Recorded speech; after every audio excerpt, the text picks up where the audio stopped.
Vejam aonde os seus caminhos os levaram. Plantado muito e colhido pouco. Comem, mas não se fartam. Bebem, mas não se satisfazem. Vestem, mas não se aquecem. O que recebe salário, recebe-o para colocá-lo em uma bolsa furada. Olhaste para muito, alcançaste pouco, e esse pouco, quando o trouxeste para casa, eu lhe assoprei. Por que causa, diz o Senhor?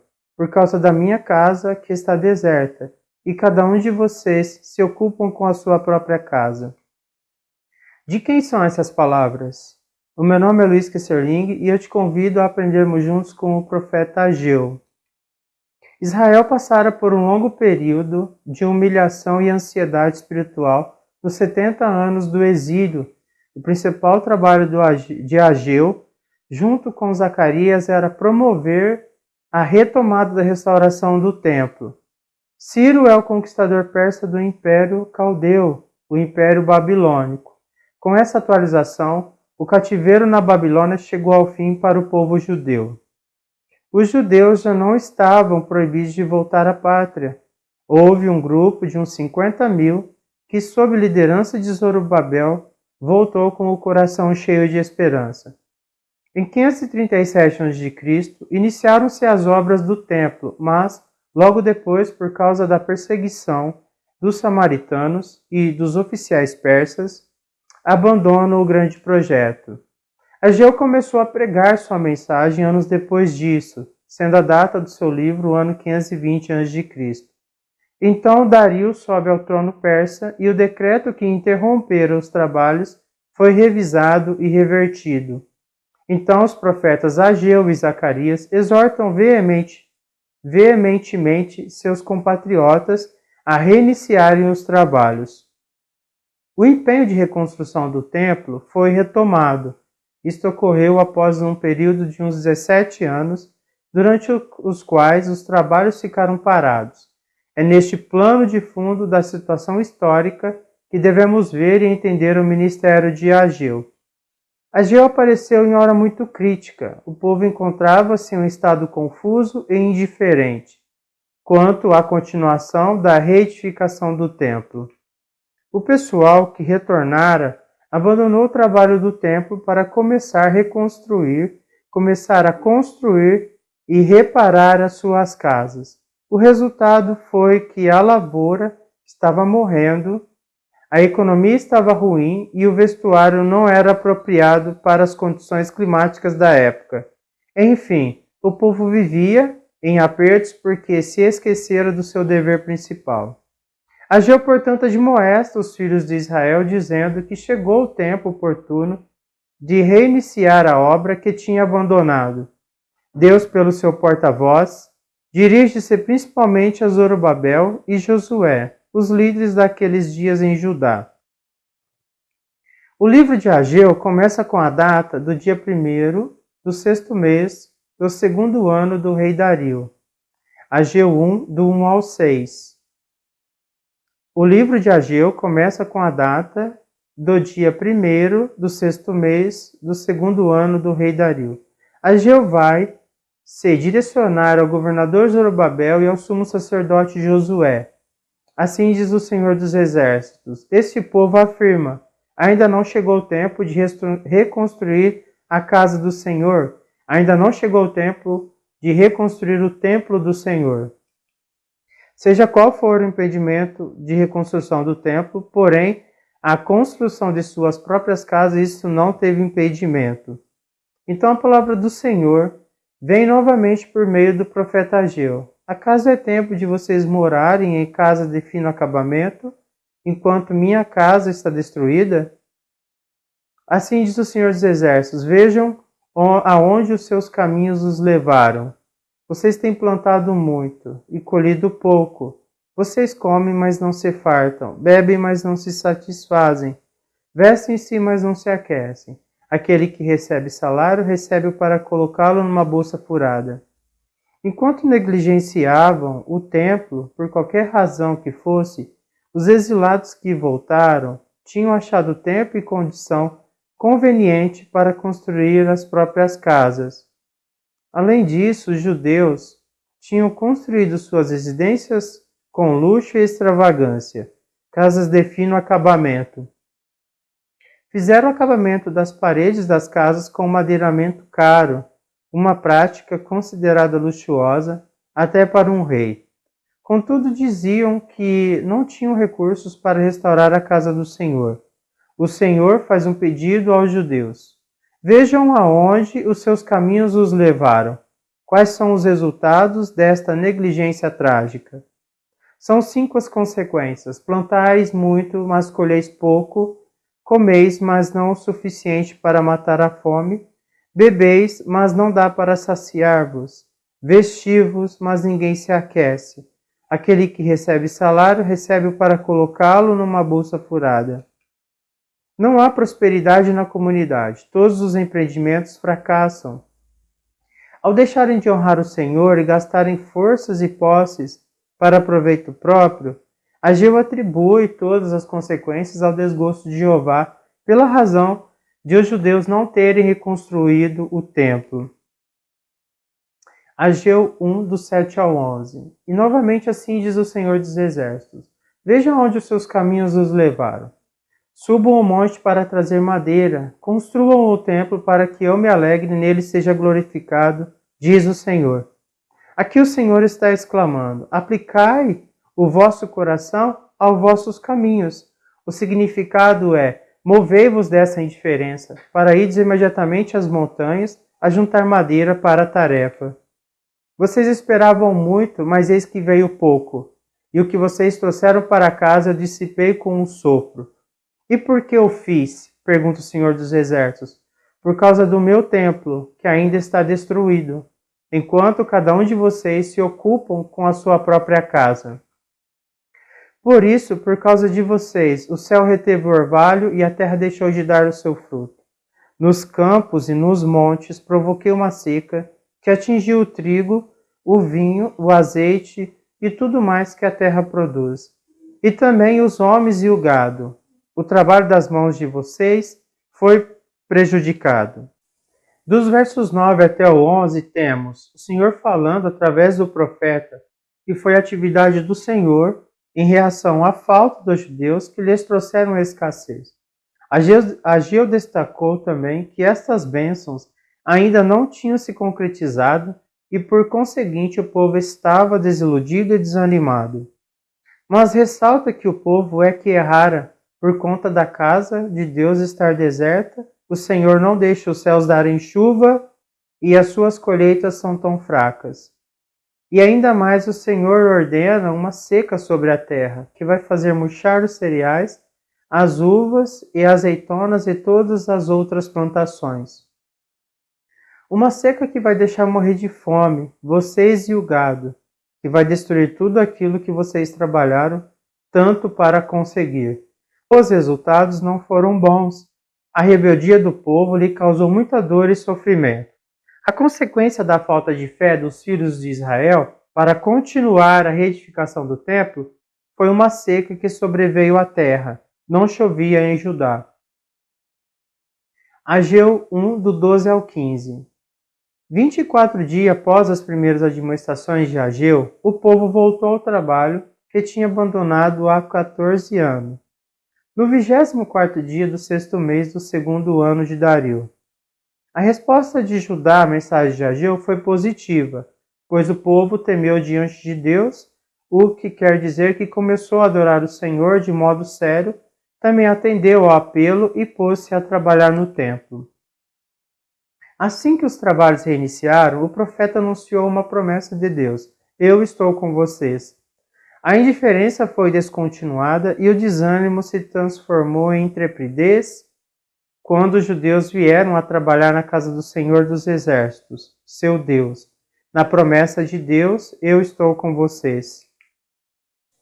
Ageu 2, do 1 ao 5. A segunda mensagem da parte de Deus por meio de Ageu veio mais ou menos um mês depois de o povo iniciar a obra, no 21º dia do 7º mês. O povo lembrava dos dias de Salomão e de todas as festividades e cerimônias que marcaram a inauguração daquele primeiro templo com grande alegria e demonstrações. Agora, ao contemplarem a edificação deste segundo templo, notaram que esse templo iria ser menor e menos suntuoso. Ageu, entretanto, levantou sua voz e declarou a Zorobabel, a Josué e ao povo: Sê forte, em outras palavras, ânimo, coragem. Não olhem para trás, mas sim para a frente, e continuem a trabalhar. O profeta lembrou ao povo que o Senhor estava com eles, que a sua aliança, quando saíram do Egito, ainda estava em vigor. Seu espírito não tinha se transferido para outro povo, mas continuava no meio deles. Ageu 2, do 6 ao 9. Nesta profecia, temos a profecia que serviu de base de ânimo para as pessoas. Ainda uma vez, daqui a pouco, e farei tremer os céus e a terra, e o mar e a terra seca.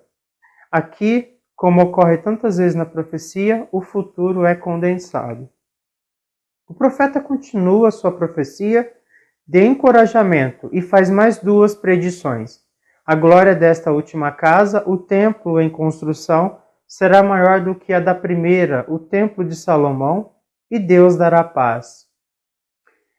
Com a segunda promessa, o povo de Deus recebia a certeza da segurança em meio às convulsões de importância fundamental entre as nações.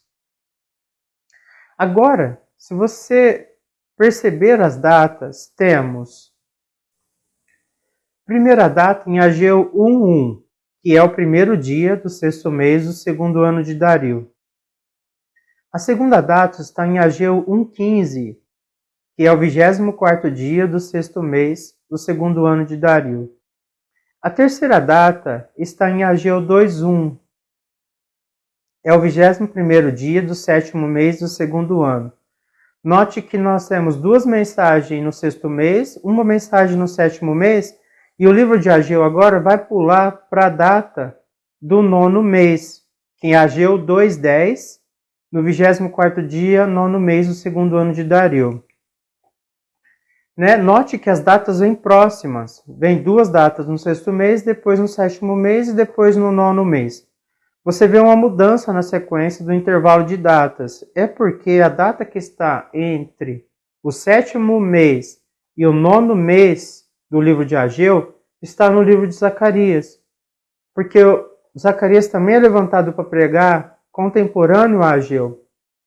Então, está no livro de Zacarias, que é a data do 8º mês do segundo ano de Dario. Então agora vamos ver essa mensagem de Zacarias, porque ela está dentro do contexto, da sequência do texto de Ageu. Amém? Zacarias 1, do 1 ao 6. No 8º mês do segundo ano de Dario, a palavra do Senhor vem por meio do profeta Zacarias. O Senhor muito se irou contra os seus antepassados. Então o Senhor fala ao povo: voltem para mim, e eu voltarei para vocês. Não sejam como seus antepassados, aos quais os antigos profetas proclamaram as seguintes palavras: deixem os seus caminhos e as suas más obras.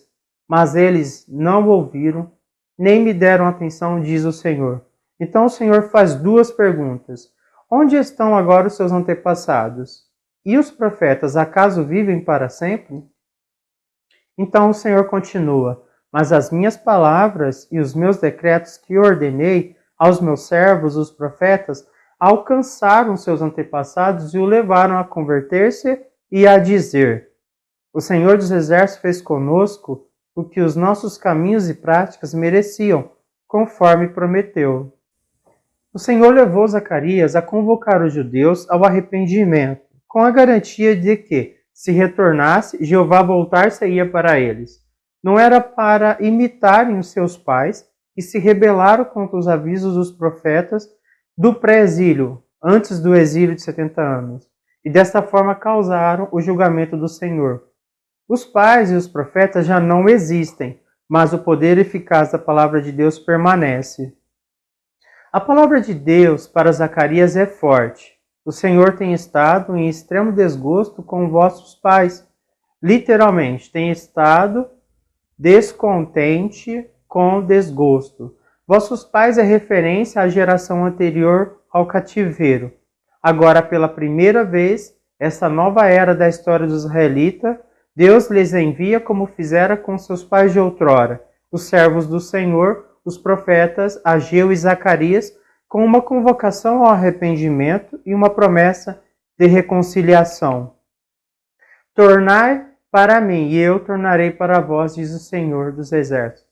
Essa frase é traduzida melhor assim: voltai para mim e eu voltarei para vós.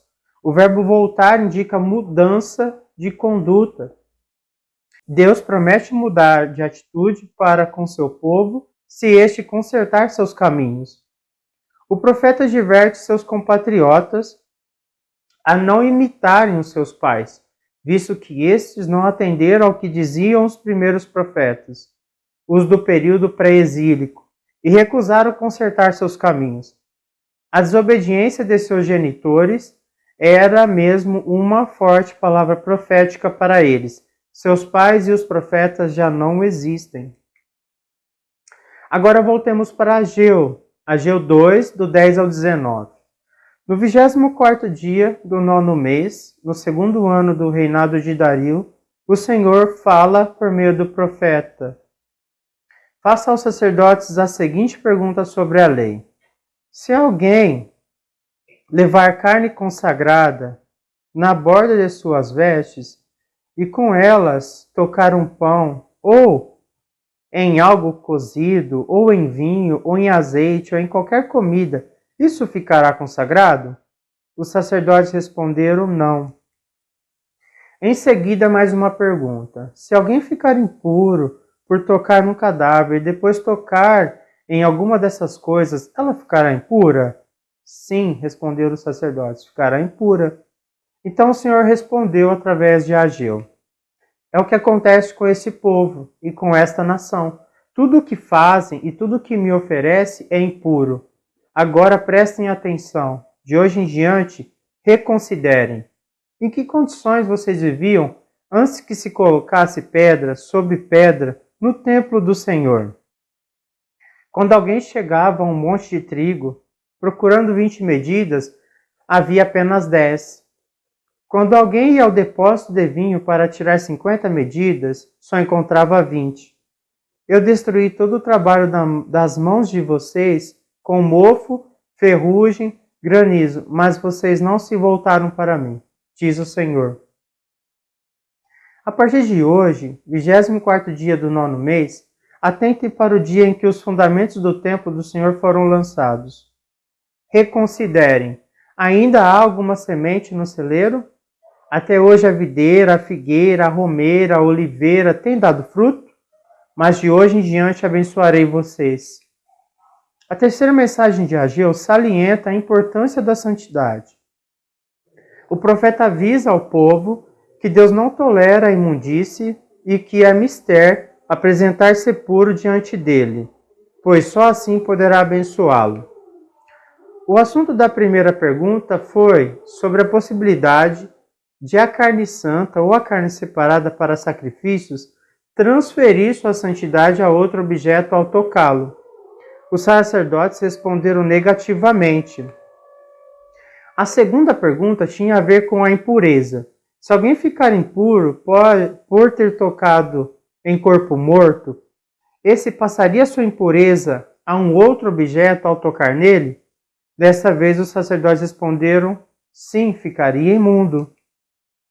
Ageu em seguida passou a mostrar que Judá era uma nação imunda. O povo estava contaminado e seus trabalhos e ofertas ao Senhor eram imundos. O propósito das perguntas é mostrar que é muito mais fácil ficar imundo do que se tornar limpo. A pecaminosidade é mais contagiosa do que a santidade. Não havia muita comida. Pestes enchiam os campos de lavoura. A vida era miserável na pobreza. Os filhos de Israel tinham retornado à sua terra de mãos praticamente vazias. Cuidaram dos campos para colher seus frutos, mas esqueceram de consagrar seus esforços ao Senhor. Sofreram as consequências dessa atitude soberba e suas lavouras foram destruídas. A negligência espiritual resultou em crise econômica. Nos anos que precederam a profecia de Ageu, o povo vivia triste e abatido, sem muito para comer e pouco para fazer. Estava de volta a Jerusalém, construiu suas casas. No entanto, faltou-lhe graça e disposição para construir a casa principal da cidade, que era a casa do Senhor, o templo. Graças à persistência de Ageu, o povo reconheceu a sua grande necessidade, considerou bem a sua situação e se santificou ao Senhor. 3 meses depois disso, os alicerces do templo estavam completos e agora Judá se chegava a Deus. Por isso o Senhor lhe disse: Desde este dia vos abençoarei. Ageu 2:19. As colheitas seriam abundantes e os celeiros ficariam cheios. A videira, a figueira, a romeira, a oliveira dariam seus preciosos frutos. Amém? Até aqui eu conjecturo sobre o livro de Ageu. Bom, vamos lá. Aqui no Antigo Testamento, aqui no livro de Ageu, no Antigo Testamento, o templo ele é uma construção física, onde a glória de Deus se manifesta e tudo mais. Porém, no Novo Testamento agora, não é? Nós temos o templo físico, sim. Deus também não se alegra com templos físicos, desertos, abandonados. Pense um pouquinho nisso, não é? Hoje eu gravo esse vídeo, nós estamos no mês 7 do ano de 2021. O terror do Covid tem feito as pessoas se afastarem das igrejas, mesmo as igrejas, elas fazendo todo o procedimento que deve ser feito. A pessoa vai no supermercado, na farmácia, executa os mesmos procedimentos que a igreja, porém, vai no mercado, vai na farmácia, vai em festas, enfim, e não vai na casa do Senhor. Reconsidere sobre isso. O templo também, no Novo Testamento agora, somos nós. Né? Em 1 Coríntios 6:19 vai dizer: Ou não sabeis que o vosso corpo é templo do Espírito Santo, que habita em vós? Não é? Então, nós também somos templos de Deus. E esse templo de Deus, nós, como é que está? Está deserto? Está abandonado? Como é que está? Porque nós vemos que no abandono dessa edificação do templo, então se nós trazemos para o dia de hoje, o abandono da edificação do templo, que somos nós, e a edificação do templo físico, traz toda uma situação, não é? Ali no tempo de Ageu nós temos um contexto de você semear, plantar e colher, não é? Então Deus retém chuva, retém orvalhos. Hoje nós temos o contexto de trabalhar e receber dinheiro. Então você precisa fazer essa adaptação, não é? O dinheiro dá, o dinheiro nunca dá, não é? Está difícil ganhar dinheiro. Então, reconsidere tudo que você ouviu sobre Ageu nesse ponto de vista, não é?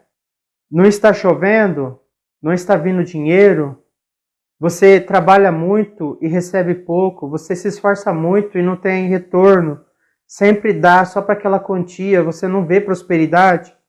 Então está na hora de nós abrirmos o olho, começar a prestarmos atenção no templo, e também no templo físico também, porque nós temos esse culto particular, não é? Com o nosso testemunho, com a nossa, não é? E também temos esse culto público que é no templo, que é nas igrejas. Amém? Que o Senhor te abençoe, que o Senhor visite a tua casa, visite o teu lar, visite a tua vida. Até uma próxima, fique com Deus.